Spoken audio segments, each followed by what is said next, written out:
Welcome destiny में channel ज्ञान Ganga family. दोस्तों, आज आप लोग के लिए मैं एक खास वीडियो लेके आ रहा हूँ जिसमें आप लोग ये बताएंगे कि 10th के बाद जो आप लोग इंटर में एडमिशन के लिए फॉर्म को ऑनलाइन किए थे उसका रिजल्ट आ चुका है। कुछ बच्चे के साथ में ये हो रहा है कि जो बच्चे 10 कॉलेज का सिलेक्शन किए थे और उनका 10 में से कोई ऐसा कॉलेज मिल गया है जिससे बच्चा सेटिस्फाई नहीं है।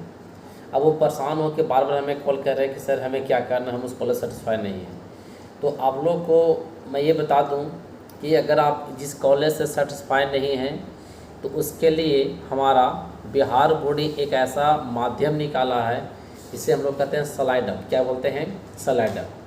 बहुत से बच्चे के समझाने के बाद भी ये होता है कि स्लाइड अप क्या होता है, बहुत बार परेशान करते हैं। तो मैंने सोचा कि उन्हें इस पर एक वीडियो बना दूँ। देखिए इसमें होता है क्या, सबसे पहले समझना पड़ेगा। स्लाइड अप एक प्रक्रिया है जिसमें आप जिस कॉलेज से संतुष्ट नहीं, सेटिस्फाई नहीं हैं, उस कॉलेज में जाकर आप एडमिशन लीजिए। लेने के बाद आपको होगा क्या, सेकंड जो मेरिट लिस्ट जारी होगा उसमें आपको कॉलेज मिलेगा, अदरवाइज आपको उसी कॉलेज में एडमिशन करना पड़ेगा। हाँ, तो स्लाइड अप करने के दौरान आपको जो भी डॉक्यूमेंट्स है, आपको जिस कॉलेज मिला, जो भी कॉलेज मिला उसमें आपको सबमिट करना पड़ेगा, एडमिशन लेना पड़ेगा। ठीक है। अगर ऐसा होता है कि आप स्लाइड अप किए, स्लाइड अप करने के बाद आपका जो सेकंड कॉलेज है उसमें आप चाहते हैं किसी अदर कॉलेज में उसमें मिल गया, तो आपको वहाँ से नाम को रद्द करा करके आपको सेकंड कॉलेज में आपको एडमिशन लेना पड़ेगा। कुछ बच्चे हमें इस तरह के परेशान भी करते हैं कि सर हमें एक साथ में हम पॉलिटेक्निक भी करना चाह रहे हैं, ITI भी करना चाह रहे हैं या इंटर भी साथ साथ करना चाह रहे हैं। तो आपको ये बता दूं, चाहे आपका पॉलिटेक्निक हो या ITI हो, दोनों जो कोर्स होता है ना, इसके अलावा इंटर, आपका ये रेगुलर कोर्स में काउंट किया जाता है। तो ऐसा कोई भी प्रावधान सिस्टम नहीं है कि एक साथ में आप 2 कोर्स कर सकते हैं। आपको या तो पॉलिटेक्निक करना होगा, अदरवाइज ITI करना होगा, या इसके अलावा इंटर ही करना होगा। एक साथ में 2 कार्य आप नहीं कर सकते हैं, ऐसा संभव नहीं है। अगर कोई व्यक्ति ऐसा है, डिस्टेंस लर्निंग एक प्रोग्राम है जिसमें होता क्या, ओपन से आप चाहो तो उसमें कर सकते हैं एक साथ में 2 कोर्स, लेकिन ऐसा कुछ नहीं होता है कि रेगुलर से आप 2 कोर्स कर सकते हैं। बहुत बच्चे पूछ रहे थे सर एडमिशन करने के समय हमें क्या क्या सर्टिफिकेट लगेगा।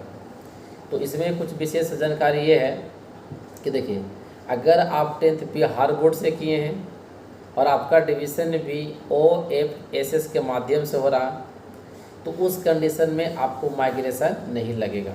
मार्कशीट लगेगा, कास्ट सर्टिफिकेट लगेगा, रेसिडेंशियल लगेगा, निवास जिसको बोलते हैं, जाति प्रमाण पत्र, आय संभव है तो आय भी पॉसिबल होगा लगेगा। ठीक है ना।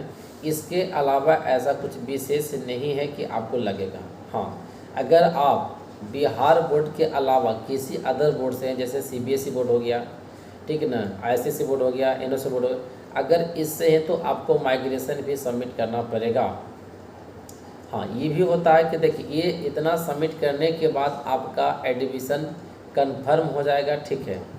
अब बात रहा कि कुछ बच्चे में पॉलिटेक्निक या ITI, पैरामेडिकल इत्यादि का वो तैयारी कर रहे हैं, NM GNM का तैयारी कर रहे हैं।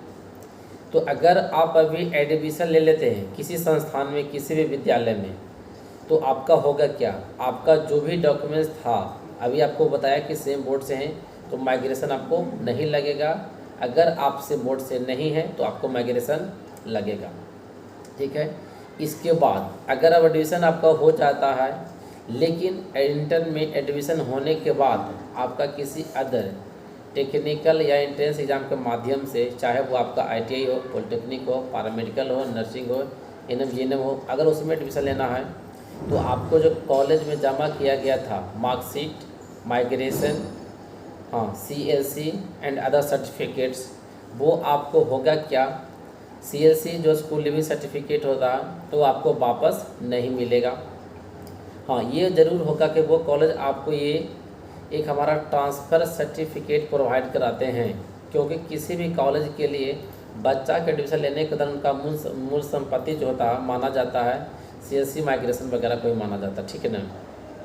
तो वो आपको कभी वापस नहीं होगा। हाँ, उसके बदले में कि अदर कॉलेज वगैरह में आपको एडमिशन लेने के लिए जो हम बात करते हैं यहाँ पे ट्रांसफ़र सर्टिफिकेट मिलेगा वो आपको मिलेगा, और जिस संस्थान में आप जाते हैं उस शिक्षण संस्थान में आपको मूल डॉक्यूमेंट्स जो ओरिजिनल सर्टिफिकेट्स होता है, पर हाँ उसके साथ साथ में आपको ये जो ट्रांसफ़र सर्टिफिकेट आपको दिखाना पड़ेगा, जिससे वो मेन संस्थान आपको ये समझेंगे कि आपका पहले से ऑलरेडी कहीं एडमिशन था, आपने वहाँ से नामांकन करवा के यहाँ पे एडमिशन के लिए आए हैं, और वहाँ पे भी आपका एडमिशन सही तरीके से सिस्टमेटिक तरीके से हो जाएगा और आप वहाँ पे शिक्षण संस्थान में पढ़ने के लिए एप्लीकेबल हो जाएंगे। ठीक है, इस प्रकार से आपकी सारी समस्याओं का हल तो एक साथ में हमने दे दिया।